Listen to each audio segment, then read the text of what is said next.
Since the dawn of our nation in 1776, 45 power-hungry ghouls have risen the ranks of our society to become President of the United States. Now, most people say they want a president they could drink a beer with. Not me. I'd like to vote for the guy who's best at playing video games. Why? I don't know. There's probably something wrong with my brain. So without further ado, here is every U.S. president ranked by how good I personally think they would be at video games. Number 45, Teddy Roosevelt. Teddy Roosevelt practically invented touching grass, and he would be horrified at the idea of something like Death Stranding, when he could just go outside and walk around with a bunch of shit on his back in real life. Number 44, Ronald Reagan. Ronald Reagan had dementia when he was president, would probably struggle with anything too difficult. Imagine you're playing like Drawful with him, and the prompt is to draw a clock, and he's just like, I'm out. Number 43, John F. Kennedy. Sickly and horny, JFK spent most of his time having sex with people who weren't his wife and trying to keep everyone from blowing each other up. It's hard to imagine Jack would have much time to get into video games, even if he would love some of those romanceable JRPG characters. Most importantly, though, the guy simply didn't know how to deal with a camping sniper. Number 42, Donald Trump. By default, all living presidents go to the bottom of the list because they have the opportunity to play video games, but we've never heard about it, so you have to assume they don't. But Trump, I think, would be the worst of that bunch. I literally can't imagine Trump holding a controller the right way, and I don't mean that as like a tiny hand stroke. I'm just like, physically, it feels like it wouldn't fit into his hands for some reason. It just doesn't. He doesn't seem like a guy who like knows what leisure is. He kind of just seems like he just like kind of turns off at the end of the day, and he sits on like a golden throne in one of his crazy looking houses, and he kind of just looks around at all the things he has. Number 41, Barack Obama. I would bet money that Obama knows the names of several popular video games so that if he was ever asked in an interview what his favorite one was, he could just rattle off like Life is Strange, Gone Home, Metal Gear Solid 5, The Phantom Pain. But if you actually put him in front of a video game, if you sat him down in front of one, he would immediately vomit. Number 40, Joe Biden. If you put a PS5 controller in Joe Biden's hands and let him play a video game, he would just hold it, not pressing any buttons, and stare at the screen silently with a slightly open smile. Then after like 15 minutes, he'd hand it back to you and he'd be like, that was incredible. Number 39, George W. Bush. W would actually try playing a video game if you let him. He would make little pew-pew shooting noises as his character spun around wildly looking at the sky in some Call of Duty game inspired by the people he sent to murder everyone in the Middle East. Number 38, Jimmy Carter. Jimmy Carter is still technically alive, even though he looks like one of those corpse guys from Limgrave, although I do think before all that, he would get really into building in Fortnite. And I don't think he'd like physically play the game, but I do think he'd watch a child play it, and he'd point at the screen and he'd say, that's houses. That's the thing that I make. Number 37, Grover Cleveland. Most people who lose the presidency after one term go home and live the rest of their lives in shame. Some of these freaks, however, do try to win again, and Grover Cleveland is the only person who ever actually succeeded in doing that. I think if you're that obsessed with being president, you're not going to play video games in any time period. There is one thing that you are interested in life, and it is being in charge of all of the people. Number 36, Andrew Johnson. Andrew Johnson is often listed as the worst president of all time. He fucked up the whole country after the Civil War to the point where we're still dealing with it to this day. I think he would be the guy on your squad in like a battle royale game where you're in a 4v4 fight and you're trying to win, and then you realize he's 20 minutes away fucking off doing some dumb quest. And you're like, where were you? And he's just like, I had to talk to this NPC to get 10,000 XP. Number 35, Millard Fillmore. Millard Fillmore became president after Zachary Taylor died. Then he signed a law that required escaped slaves to return to their owners. Then he lost re-election, and then he was never heard from again until some guy on YouTube ranked all the presidents by how good they'd be at video games. Doesn't seem like this is a guy who's good at anything. Number 34, Herbert Hoover. Herbert Hoover often gets the blame for being the guy who created the Great Depression, which historians do consider to be the greatest resource mismanagement in American history. Hoover tried his best to fix a failing economy, but his best was not good enough, and he was not good enough too. Fuck you, Herbert Hoover. Fuck you, you suck. Number 33, John Quincy Adams. This motherfucker's name was Quincy, and became president because his dad was president. He's not playing video games, he's playing polo. Like on a horse. Not even the cool water kind. Number 32, Lyndon B. Johnson. Lyndon B. Johnson's main interaction with video games would be constantly saying to his kids, you're addicted to that damn game, but never learning what the game was or that it's multiple games or really doing anything to stop them from playing it. Number 31, Gerald Ford. If you look at any picture of Gerald Ford, you can tell that the guy has undeniable jock energy. I don't think he would know the name of a single video game, but somehow, deep in his bones, he would know to call Halo Galo. Number 30, Benjamin Harrison. Harrison was the first president to live in the White House with electricity, and yet he spent exactly 0% of his time working to invent Donkey Kong. If that isn't an indictment of the American political system, then I don't know what is. Number 29, Rutherford B. Hayes. Rutherford would be one of those guys who's like really into Katamari Damacy, but felt that games like Doom are a little too scary. I'm kind of speeding through some of these middle guys because I don't think that anyone outside of historians really knows anything about them, which is also kind of funny. Like, can you imagine being the president of the United States and then like 150 years later, people are like, there was a guy named Rutherford who was president of this country? Are you sure? Rutherford. All right. He probably didn't like Doom. Number 28, Harry S. Truman. Truman would think that video games are a foolish waste of time, but when incredibly drunk, he would sometimes admit that he loves a fierce game of checkers. King me! Number 27, Calvin Coolidge. Calvin Coolidge is the guy you went to high school with, but you haven't really caught up with him in years, and then you see his name pop up every now and then on Steam, and you're like, how many anime porn games are there? Number 26, Woodrow Wilson. Woodrow Wilson would say he hates video games, but would admit in private twice in his life that he thinks Zero Suit Samus is, quote, quite exquisite. Number 25, James Monroe. In a world where Monroe plays video games instead of becoming our nation's 5th president, the Monroe Doctrine would be a list of who counts as a real gamer and who doesn't. Sorry, Nintendo fans. You're on the Monroe Doctrine. Hey, I was editing this video and I realized I never did one for James K. Polk. So, number 24, James K. Polk. No matter what time period James K. Polk lives in, James K. Polk does not ever find out about video games. Doesn't matter if it's back then, doesn't matter if it's now. Never heard of the thing.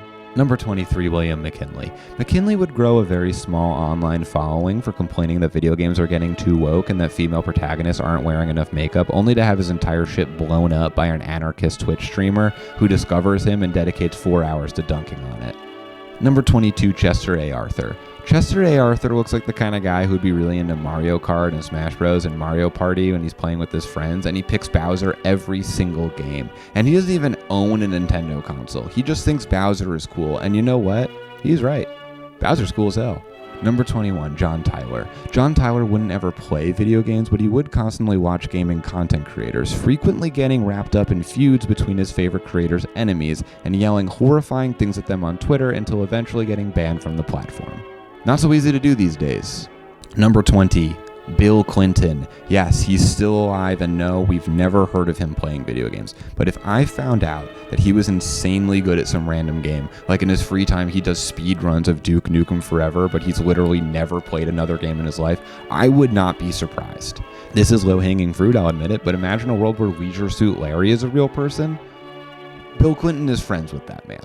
Number 19, Dwight D. Eisenhower. Dwight D. Eisenhower would be a cat girl. Number 18, James A. Garfield. James A. Garfield tried to fight corruption and then he was shot to death 200 days into his presidency. Today he would have suffered the same fate as the moderator of the League of Legends subreddit. Number 17, Warren G. Harding. Warren G. Harding would call himself a huge gamer, and every 3 months on Twitter he would post some variation of, the G in my name stands for gaming.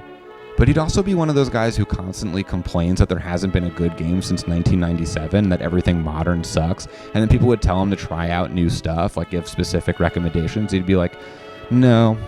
Number 16, Zachary Taylor. Zachary Taylor died in office, so it's hard to say how he would play video games given his presidency.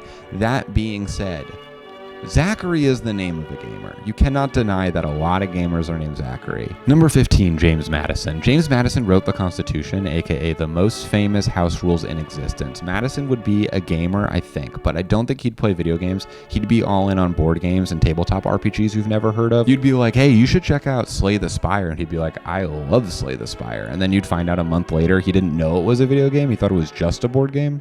Weird, but it counts. Number 14, Franklin Pierce. Nicknamed Handsome Frank and known for thinking that the abolition of slavery was our nation's greatest threat, Franklin Pierce would be one of those guys who plays exclusively FIFA, but it's for like 12 hours a day. And I've met guys like that. The whole thing, not just the FIFA part, like that, all of that. They do all of that, like in 2024. Number 13, Martin Van Buren. Martin Van Buren would not have been hugely into modern video games, but I do think that he would run a guild in an old MMO, and he'd be an insane dick about it. He'd constantly be bringing in new members and kicking out old members and trying to, like, date people who are married because he fell in love with their curvy avatar. Number 12, John Adams. Our second president, John Adams, was a huge fucking annoying nerd who would have been into Dwarf Fortress and say things like, "There's never actually been a true roguelike." Shut up, you Paul Giamatti motherfucker. James Buchanan was known for being a pretty god-awful president, but he was the only one who never married, and he owned a pet eagle. In the 1800s, if you were meant to be a gamer, but video games didn't exist, the only thing you could do was try to be president. If he was born in 1999, though, I think he'd be the most famous Twitch streamer alive. Number 10, Abraham Lincoln. Honest Abe, before getting into politics, was a boxer. He was a huge fucking guy, and he'd beat the crap out of people.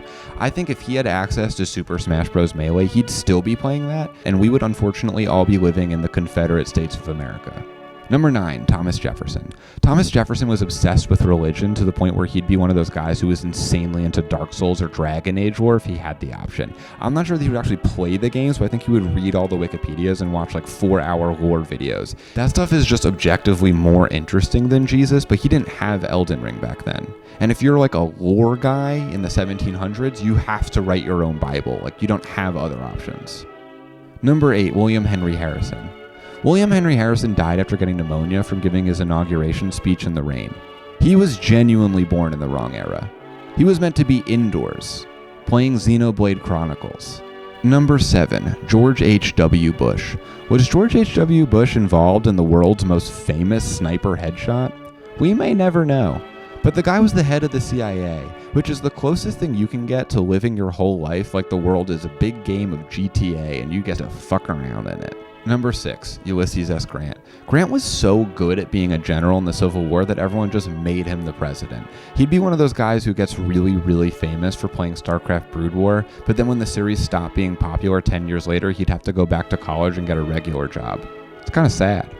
Now he's just one of your coworkers.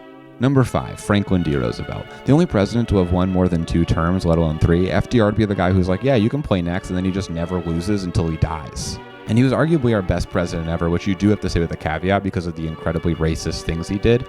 And that's how I'd describe any famous video game player. Number 4, William Howard Taft. Taft famously got himself stuck in a bathtub. Now I ask you this. What if he had a Nintendo Switch with him? Number 3, Richard Nixon. Look, it's hard to make a list like this and not rank Richard Nixon at number 3 because he would be good at Among Us. Like, I know that's annoying and obvious to say, but I'm not going to lie to you. The guy prolonged the Vietnam War to win re-election. He would do the same thing to Blue, who he saw vent in electrical. Those are the facts. Number 2, George Washington. A natural-born leader, Washington would lead many a squad to victories in games like Fortnite and Fall Guys. He'd rally the troops consisting of Darth Vaders and Master Chiefs to defeat enemy teams with commanding presence.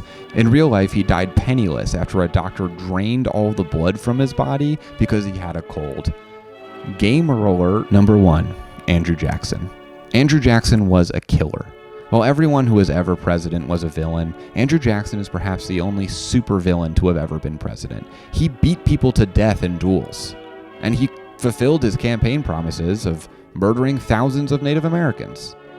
Ultimately, Old Hickory would be all in on competitive shooters like Call of Duty and Valorant, and he would be extremely cruel to his opponents. He'd teabag them at every opportunity, and then he'd turn on the voice chat to call them slurs.